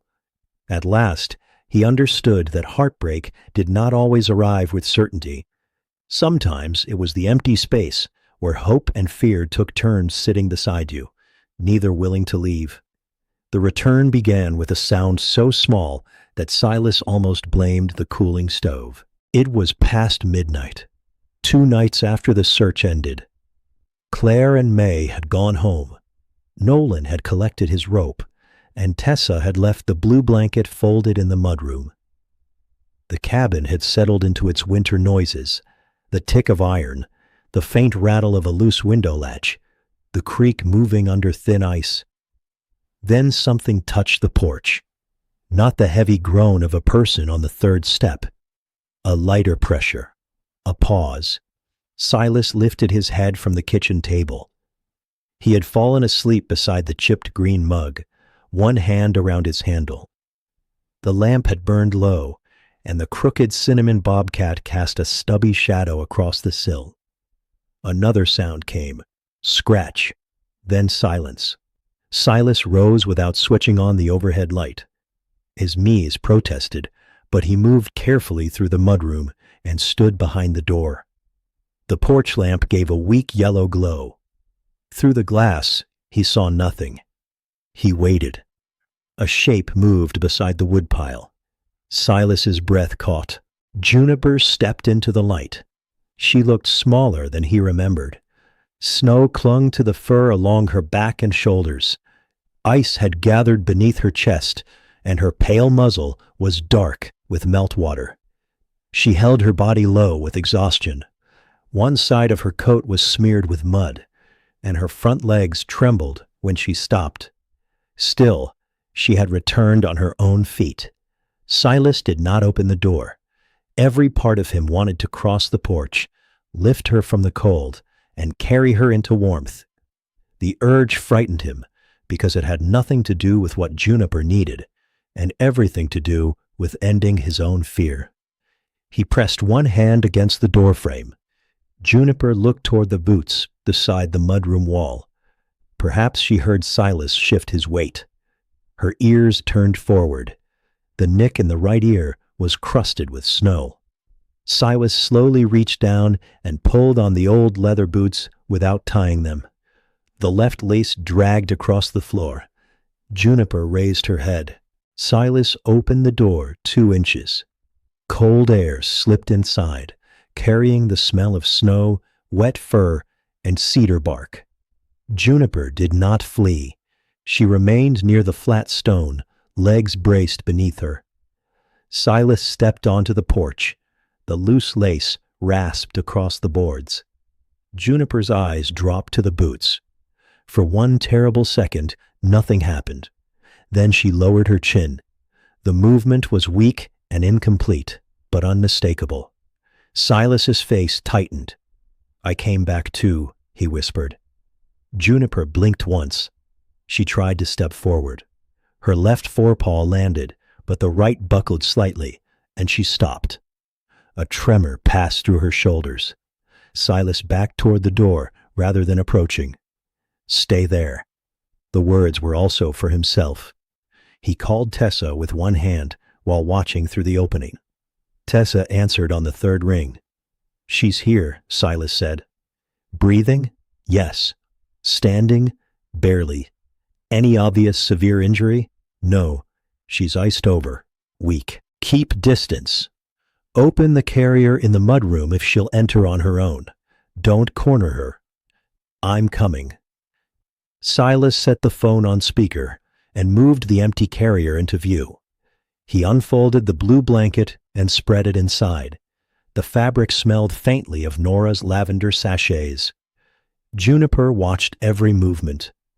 Silas placed the blue leaf water dish just inside the mudroom, then retreated to the kitchen doorway. For several minutes, Juniper did nothing. The wind pushed powdery snow across the porch. It gathered around her paws. Her head dipped, but she forced it up again. Silas waited. The brass pantry bell chimed softly when a draft moved through the cabin. Juniper's right ear twitched. That familiar sound reached her through the cold. She looked toward the doorway, then at the blue blanket beyond it. One step. She stopped. Another. Her claws clicked faintly against the porch boards. At the threshold, Juniper drew back. The interior was warm, dark, and full of human scent. Every instinct seemed to tell her that crossing into a confined space was dangerous. Silas lowered his gaze. "You don't owe me that," he said. Juniper stood there long enough for snow to melt from her whiskers. Then she entered. Not into the cabin itself, only the mudroom, where the outer door remained open behind her, and the carrier stood with both latches secured wide. She circled once around the blue leaf dish, sniffed the rim, and drank 3 shallow laps. The 4th became a longer drink. Silas looked away to give her privacy. Juniper sniffed the carrier. She touched the blanket with one paw and recoiled when the fabric shifted. Even exhausted, she appeared offended by objects that moved without permission. A soft laugh broke from Silas. Juniper stared at the blanket, then at him. "Same opinion as the rope," he murmured. She stepped onto the fabric again. This time, it stayed still. Juniper lowered herself inside the carrier without fully lying down. Her paws remained beneath her, and her eyes stayed open. Silas did not close the door until Tessa arrived. 20 minutes later, headlights swept across the frozen yard. Tessa entered carrying towels, a thermal wrap, and a veterinary kit. She knelt several feet away and studied Juniper. "She's hypothermic and dehydrated," she said quietly. "But she's responsive." Silas held the lantern while Tessa worked. Juniper tolerated the examination only because exhaustion had narrowed her choices. And Tessa never mistook that tolerance for consent. She covered the carrier, warmed the air around it, and gave fluids with slow precision. Juniper's coat began to lose its icy stiffness. Silas noticed 3 small scratches across her shoulder and packed mud beneath her paws. No wound explained the whole of her condition. "She traveled hard," Tessa said. "Did she move the kittens?" "We don't know yet. Juniper stirred at the tension in their voices. Her eyes found Silas's boots beneath the edge of the blanket. Her chin dipped once more. Tessa saw it.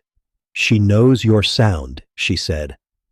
Silas sat on the mudroom floor, careful not to move closer. "No," he replied softly. "She knows I kept coming home." Outside, snow covered the empty tracks around the porch. Inside, the brass bell gave one quiet chime, and Juniper finally allowed her eyes to close. Juniper spent the next morning at Tessa's rehabilitation clinic, though Silas did not go with her. That was the first difficult choice healing required. The clinic stood on wooded acreage beyond Black Mountain, far from traffic and neighboring houses.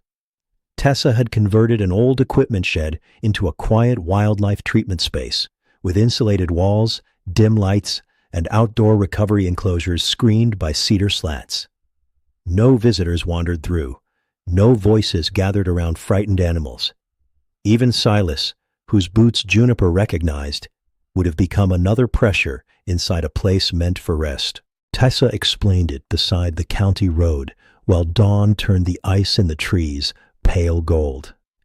"She needs warmth, fluids, and observation," she said. Then distance.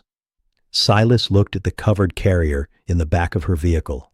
Juniper had remained awake during the transfer. Once, when his heels scraped the frozen gravel, the blanket shifted as she raised her head. Silas had wanted to walk over. He had stayed where he was. "How long?" he asked. "I won't guess yet." "Will she think I left?" Tessa's expression softened, but her answer remained practical. "She'll think about survival before she thinks about you." The words hurt because they were probably true. Silas nodded and stepped away from the vehicle. When Tessa drove off, he stood beside the empty lane until the sound disappeared. Snow dusted his shoulders. Behind him, the porch waited beneath its weak yellow lamp, holding the blue leaf dish, the groaning third step, and no tawny shape at all. For 3 days, Tessa updated him by telephone. Juniper's temperature stabilized. She accepted food during the night. Her paws showed no fracture, though several pads were abraded from crossing ice and rough ground. The scratches along her shoulder were shallow. Exhaustion, cold, and dehydration had done more harm than any single injury. "She's getting angry," Tessa said on the second evening. Silas gripped the chipped green mug. "That's good?" "For a bobcat, very." "What did she do?" "She slapped the feeding pan after I moved it." Silas smiled into the quiet kitchen. "She did that to a rope once. She also objects to the green towel. Maybe it knows what it did." Tessa laughed softly. "Your wild friend as standards." Juniper was not his, and Tessa knew it. Still, Silas let the phrase remain, because it warmed the cabin without trying to hold her. May called every evening. She asked whether Juniper had eaten, slept, and complained properly. Silas gave honest answers. On the third night, May added a new entry to the Silver Moon notebook during a video call. "Green towel, no." Below it, she wrote, "Anger, improving." Claire could be heard in the background, saying that anger was not usually listed as medicine. May replied, "For Juniper, it is." Silas did not disagree. On the 4th day, Tessa moved Juniper into an outdoor recovery enclosure. It stood behind the clinic, tucked between cedars where snow remained in soft patches beneath the branches. The enclosure had climbing logs, a raised platform, deep straw, and a sheltered wooden box with 2 openings so the animal never felt trapped. Silas drove there before sunrise, but stayed inside Tessa's office. A small monitor showed the enclosure without bringing human scent or movement near it. Juniper emerged from the shelter after nearly 20 minutes. Her coat had dried into its familiar tawny thickness, and her pale muzzle looked fuller. The nicked right ear turned toward every forest sound. She tested the logs before climbing. First, one forepaw pressed the bark, then the other. She shifted her weight cautiously, checking the injured pads. When the wood held, she sprang to the low platform in one smooth movement. Silas breathed out. Juniper immediately turned her back to the camera and sat with her short tail curled beside her, as if refusing to provide a second performance. "She knows we're watching," Silas said. "She suspects everything," Tessa replied. Juniper washed one paw, paused to inspect a drifting feather, then slapped it through the wire when it landed too near her. The feather escaped. She stared after it with the grave disappointment of a hunter defeated by something weightless. Silas covered a smile with his hand. The warmth beat lasted only a moment, but it loosened the fear he had carried since the storm. Tessa pointed toward Juniper's right side. "See how she's distributing weight evenly now?" Silas nodded. "She'll need several more days to rebuild strength. After that, we evaluate release." "Near the cabin?" "Near her territory, not the porch." Silas understood the difference. The den site remained closed to equipment while the wildlife office completed its assessment. Reeve had found signs that Juniper had moved the kittens before the worst of the storm, though no one yet knew where. If they had survived and she was released too far away, she might lose the chance to reunite with them. That possibility shaped every decision. Silas began repairing an old field enclosure on a secluded section of his property, nearly half a mile behind the cabin. Tessa called it a soft release pen, a temporary place where Juniper could recover within her own territory before choosing the forest again. It stood beyond the creek, hidden among rhododendrons and young pines. Silas replaced rusted wire, reinforced the roof, and built a sheltered box from untreated cedar. He worked without radio or power tools whenever possible. The cold air smelled of sap and damp earth. Each hammer strike was wrapped in cloth to soften the noise. Nolan helped carry logs into the enclosure. "You're building a palace," he said. "A palace doesn't have two escape doors." Then a very cautious palace. They added a raised shelf, a hollow stump, and branches Juniper could use for cover. Nolan placed one crooked limb across the center, stepped back, and declared it artistic. Silas told him it looked like something the storm had rejected. They left it anyway. May contributed a smooth gray stone, but Tessa made her place it outside the enclosure rather than inside. "For decoration," May explained. "For us," Silas corrected. She nodded. "Juniper already has mountains." That sentence stayed with him. When Juniper arrived at the soft release enclosure 6 days later, Silas watched from behind a screen of cedar 50 yards away. Tessa and Reeve transferred the carrier quietly, opened its door, and retreated. Juniper did not emerge for an hour. Silas remained hidden, his knees cramped. Cold entered his boots. He could smell wet moss and the coffee in the furnace beside him. He wanted to shift, cough, or do anything that proved he was there. He did none of it. At last, Juniper's face appeared in the carrier opening. She tested the air, her ears turned toward the creek, the ridge, and the distant cabin. She did not look toward Silas's hiding place. That was a relief and a sorrow. Juniper circled the perimeter, climbed the crooked branch Nolan had called artistic, and crouched on the raised shelf. She seemed stronger than she had on the porch, yet her body still carried caution from the storm. Silas watched until dusk. Before leaving, he walked the long route home so his footsteps would not pass near the enclosure. Healing, he had begun to understand, was not the act of bringing Juniper closer. It was giving her enough safety to choose distance again. That evening, his boots crossed the empty porch. The third step groaned. No chin dipped beneath the light. Silas nodded anyway. Then he went inside, closed the curtain, and allowed the forest to keep her unseen. Juniper chose the morning after the thaw to leave. Tessa had set a trail camera near the soft release enclosure, angled toward the outer gate. At 4:17 a.m., Juniper climbed onto the crooked branch Nolan had called artistic. At 4:22, she dropped to the ground and stood facing the forest. At 4:29, she slipped through the opened release panel. The camera caught her tawny flank, short tail, and nicked right ear before she vanished. Tessa showed Silas the image at the kitchen table. The chipped green mug stood between them, untouched. "She was ready," Tessa said. Silas studied the empty space in the photograph. "Did she look back?" "No." He nodded. What they had worked for. Still, the answer left a hollow beneath his ribs. For the next week, Silas found signs of Juniper without seeing her. Round tracks crossed a sandbar below the creek. A rabbit trail ended beneath a fallen pine. Once, he found tawny fur caught on blackberry cane near the old ridge path. The dam site remained protected, and the contractor had been required to close the mistaken road. Reeve installed barriers at both approaches. The orange survey ribbon was removed. Broken branches still marked the disturbance, but moss had begun to soften it. Silas walked those woods only when necessary. He did not search for Juniper.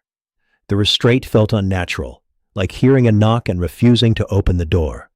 But Tessa reminded him that a mother returning to hidden young needed privacy more than witnesses. Then, 12 days after her release, Juniper returned to the porch. It was early morning. Fog rested low over the yard, and frost filmed the flat stone.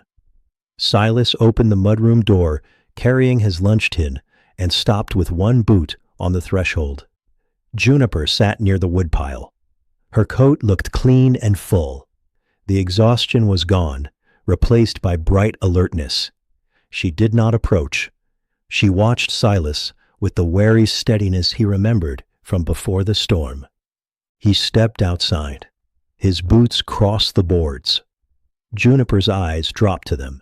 Her chin dipped. Silas answered with a nod. "Morning," he said. She rose and turned toward the forest. Only then did he see the smaller shape behind her. A kitten stood beneath the laurel. It was perhaps 5 months old, long-legged in the unfinished way of young bobcats, with softer markings and oversized ears. Its pale eyes fixed on Silas, and every part of its body leaned backward, while curiosity pulled its face forward. Silas did not move. A second kitten appeared beside the creek stones, then a third. The 3 young bobcats formed a loose half-circle behind Juniper, each prepared to vanish. One had a dark stripe down its forehead. Another carried a pale patch near the left shoulder. The smallest remained nearly hidden, revealing only its face and front paws between the ferns. Silas's heart lifted so quickly that it hurt. Juniper looked back at them. She gave a low, brief chirp. The kittens froze. It was instruction. Juniper had read the yard, judged the distance, and told them to remain where they were. Silas respected the order, too. He lowered the lunch tin beside the door. The metal handle clicked. The darkest kitten startled and bumped into its sibling. The second sprang sideways, landing on frost that cracked beneath its paws. Both stared at the ground, as though winter had behaved improperly. Silas pressed his lips together. Juniper glanced at him with suspicion. "Wasn't me," he whispered. The smallest kitten crept one step forward. Juniper turned her head. The kitten stopped at once, then sat so abruptly that its hindquarters slid on wet leaves. It recovered by washing one paw with intense concentration. Silas recognized the dignity. "Yours," he murmured. Juniper's right ear flicked. A moment lasted less than 2 minutes. A truck sounded far below on the county road. Juniper stiffened before the kittens reacted. She stepped between them in the lane, body low, gaze fixed downhill. Silas backed toward the door. Juniper watched his boots retreat. Her chin dipped once more. Then she moved toward the creek, and the kittens followed in uneven order. The darkest stepped exactly where she stepped. The pale-shouldered kitten paused to sniff Silas's boot print. The smallest became distracted by a curled oak leaf and slapped it once before hurrying after the others. Soon, All four disappeared into the fog. Silas remained on the porch, with one hand against the doorframe. He had imagined Juniper returning injured, hungry, or alone. He had imagined never seeing her again. He had not allowed himself to imagine this: Juniper whole, her young alive, and the family crossing the edge of his yard without needing rescue. When May visited that afternoon, Silas told the story carefully. "3?" she asked. "And she brought them to meet you." Silas shook his head. "She brought them through the yard." May considered the correction. "That's more Juniper."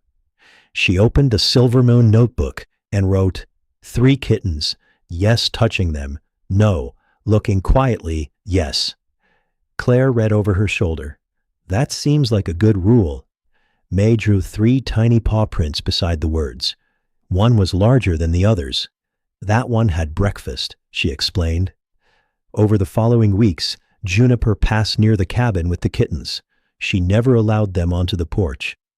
If one wandered too close, she redirected it with a glance, a short chirp, or a quiet step across its path.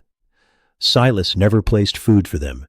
He kept the blue leaf dish clean during dry weather, but it remained near the yard's edge. Tessa checked the trail camera images only often enough to confirm that the young bobcats were healthy and learning to hunt.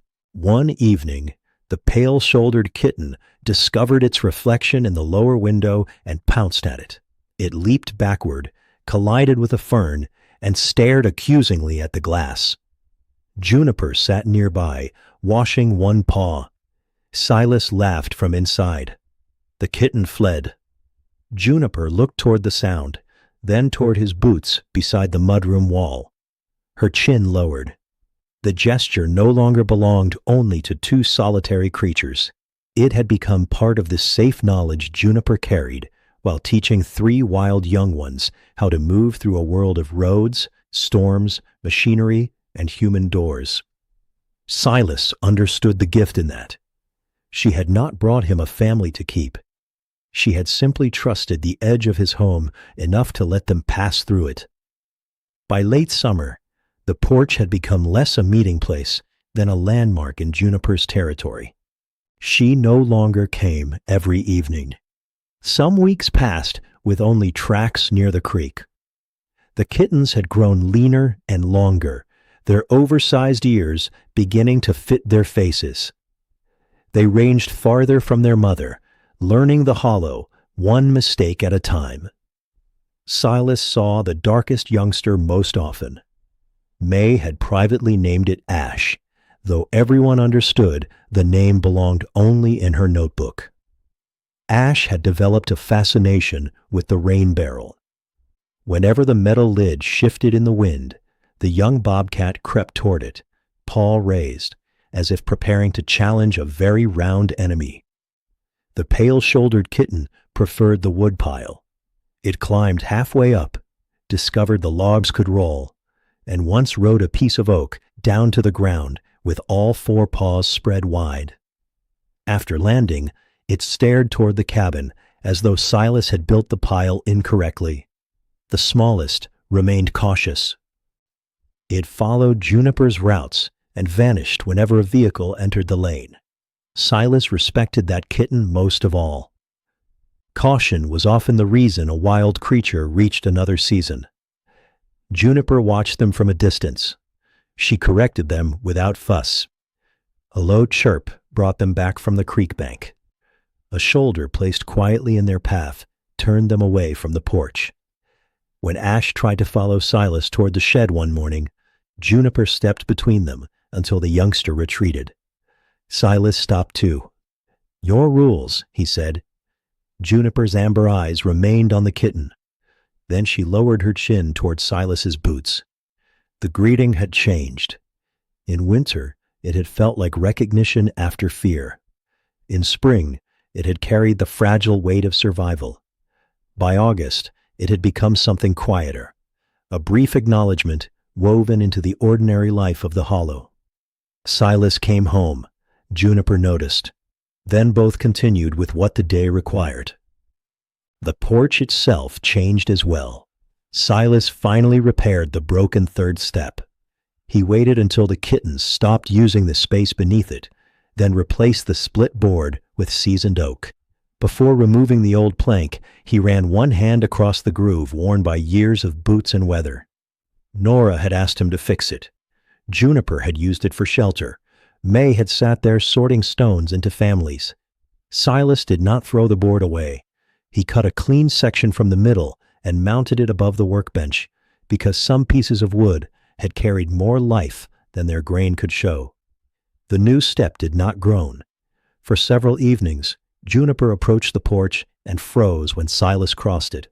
Her ears shifted forward, waiting for the missing sound. Silas tested the board with his heel. Nothing. Juniper looked at him. "I fixed it," he said. She appeared unimpressed. May added another line to the Silver Moon notebook. New step. Suspicious. The entry made Claire laugh when she visited the following weekend. "Your grandfather has finally repaired something at home," she told May. "We should mark the date." Silas carried a tray of lemonade outside. "I've repaired plenty." "Name one thing in this house you fixed before Mom complained." He set down the tray. "The roof. The roof was leaking into the bedroom." It stopped. May sat between them, solemnly recording the debate under human behavior. Juniper observed from the tree line and wisely stayed out of it. The family began spending more evenings on the porch. Claire brought folding chairs. May read library books aloud in a whisper. Silas shelled beans into a metal bowl, each soft tap joining the hum of insects and the creak below. No one tried to lure Juniper closer. That restraint became as natural as closing the gate. They did not leave food, approach the kittens, or invite neighbors to watch. Juniper's visits remained hers to choose.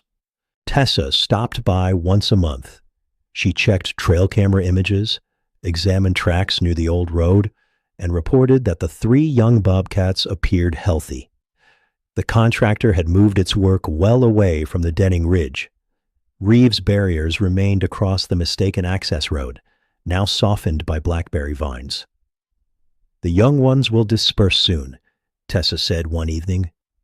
Silas watched the pale-shouldered kitten stalk a grasshopper near the creek. "How soon?" "Could be weeks, could be months. They'll start finding territory of their own." May looked up from the notebook. "Will Juniper be lonely?" Tessa paused. "Animals don't always experience family the way people do," she said. She raised them to leave. May glanced toward Silas. He pretended to study the lemonade in his glass. Later, after Claire and May had gone home, Silas sat beneath the porch light and considered what Tessa had said. Nora had once raised a daughter to leave too. Claire's departure had made the cabin quieter, but pride and loneliness had lived side by side without canceling each other. Perhaps love was often measured by how much freedom it could bear.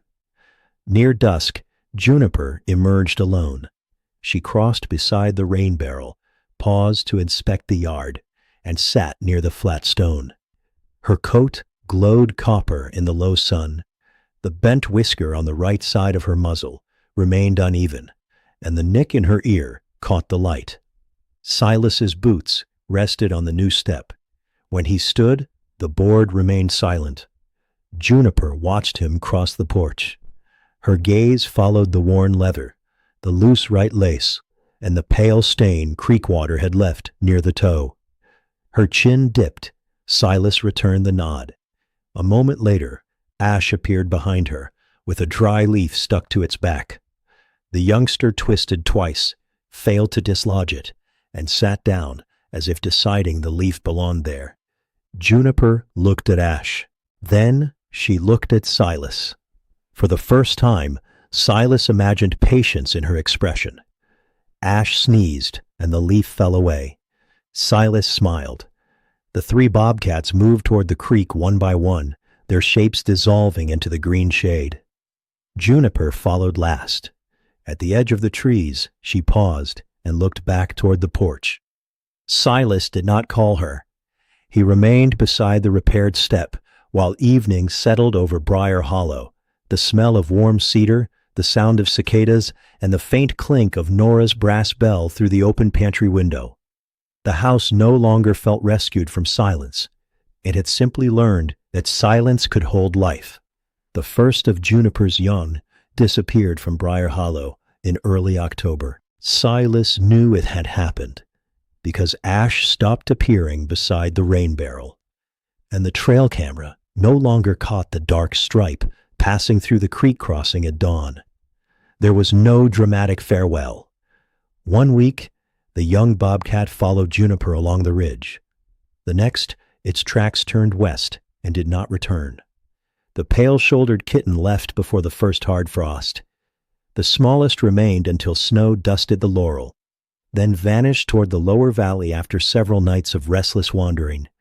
Tessa found its tracks beyond the county road, moving steadily through cover toward a quiet stretch of forest. May recorded each departure in the Silver Moon notebook. Ash found a place. Pale Shoulder found a place. Smallest taking longer. She refused to write gone. Juniper adjusted without ceremony. She hunted alone, rested alone, and returned to her familiar routes as winter closed around the hollow. Yet for a few weeks, she sometimes paused near the creek and looked toward the trails her young had taken. Silas never knew whether she was listening for them or simply reading the forest. He had learned not to fill every silence with a human explanation. The years that followed did not pass evenly.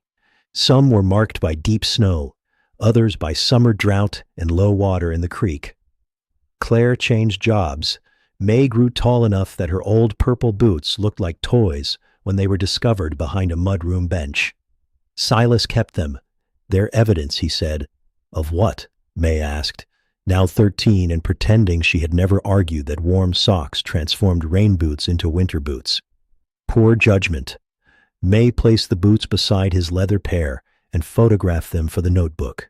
She came less often as time moved on, but she remained unmistakable. The nick in her right ear widened slightly with age. Silver gathered around her pale muzzle. The bent whisker was replaced by another that curved outward, giving one side of her face a permanently skeptical look. She still watched every new object as if it might be dishonest. When Silas replaced the rain barrel lid, Juniper inspected it from the tree line for 3 evenings. On the 4th, she crept close, touched it once, and leaped backward when the metal answered with a hollow pop. Silas laughed from the porch. Juniper stared at him. Same barrel, he said. New opinion. She sat down and washed one paw. The greeting endured. Whether Silas returned from trail work, the hardware store, or Claire's house after supper, Juniper sometimes waited beneath the porch light. She did not always sit on a flat stone. Age and instinct chose different places, beside the woodpile, under the cedar, halfway up the slope. But when his boots crossed the gravel, her eyes followed. Then came the nod, small, measured, never demanded. Silas nodded back. By 68, he reduced his trail work to 2 days a week. Nolan, now a crew leader, assigned him lighter repairs and pretended it was because Silas had become too opinionated for heavy lifting. You need me for quality control, Silas said. We need you away from power tools after lunch. Nolan still brought coffee too sweet. Silas still drank it. Retirement approached not as an ending, but as a widening of quiet. He feared it at first. Work had held the days together after Nora died, and he worried that without it, the hours might loosen again. They did not. He began repairing bird boxes for the county park. He taught May how to replace a bridge plank and how to listen for water beneath leaves before stepping on frozen ground. He cooked supper for Claire on Sundays, though he continued using too few vegetables. The cabin became a place people arrived, rather than a place Silas endured. Nora's coat remained in the cedar chest. Her brass bell still chimed beside the pantry. The chipped green mug finally cracked all the way through one winter morning, when hot coffee met cold pottery. Silas stood over the sink, holding the separated handle. May expected him to be upset. Instead, he set the pieces on the windowsill beside the crooked cinnamon bobcat. It did its work, he said. A week later, May brought him a new mug, deep blue, with one uneven green stripe around the middle. "It looks homemade," Silas said. "It is homemade. That explains it." She smiled because she knew he liked it. Juniper aged too. Her movements became more deliberate. She avoided high jumps and favored the gentler path near the creek. Tessa believed she remained healthy for an older wild bobcat, but they both understood that age did not make promises. One February evening, Juniper appeared after an absence of nearly a month. Snow had fallen all afternoon. Silas returned from May's school concert wearing his clean black shoes, and Juniper watched from beneath the cedar without greeting him.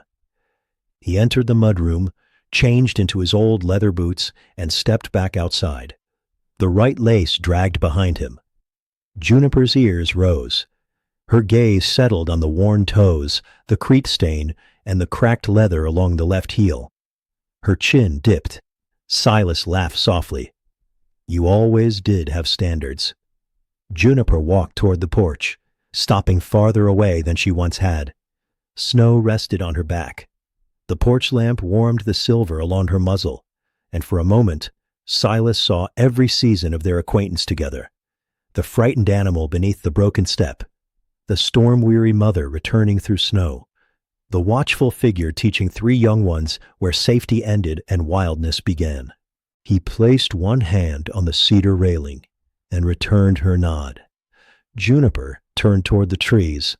At the forest edge, she stopped and looked back. Then she passed into the laurel, leaving a line of round prints across the white yard. Silas never called that their last meeting. There were tracks afterward, a tawny shape on a distant camera. Once, a pale face beyond the creek at dusk. Certainty mattered less than it once had. What remained certain was the porch.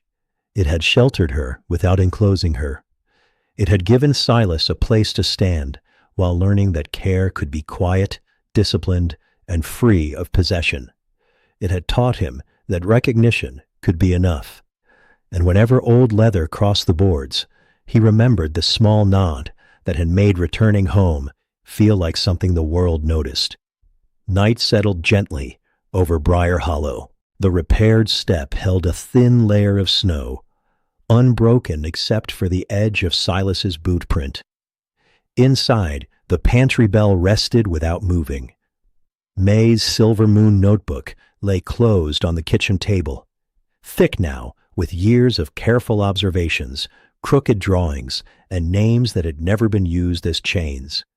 Silas switched off the kitchen light, but left the porch lamp burning. Beyond its circle, the forest widened into darkness, full of lives that did not need to be seen in order to continue. A creek moved beneath ice. Cedar branches bent under snow.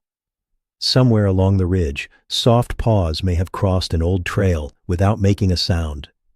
Silas sat by the window with the blue mug between his hands. He no longer waited in sorrow. Waiting had changed for him. It had become a way of leaving room for memory, for freedom, for whatever might return and whatever needed to remain wild. So the porch stayed quiet. The boots waited by the door. And the light rested on the flat stone where a cautious bobcat had once lowered her chin and told a lonely man, in the only language she could offer, that she had noticed he came home. Thank you for staying beside this story all the way to its gentle end. May there be a familiar sound in your own life that reminds you that your return matters. May the animals you have loved remain near in memory, even when their paths lead beyond your sight. And wherever you are listening tonight, may rest find you softly. Outside, snow continued falling through the porch light. For one moment, near the laurel, a small shadow seemed to pause. Then the forest folded around it, and Briar Hollow became still. End of story. Sleep gently, friends.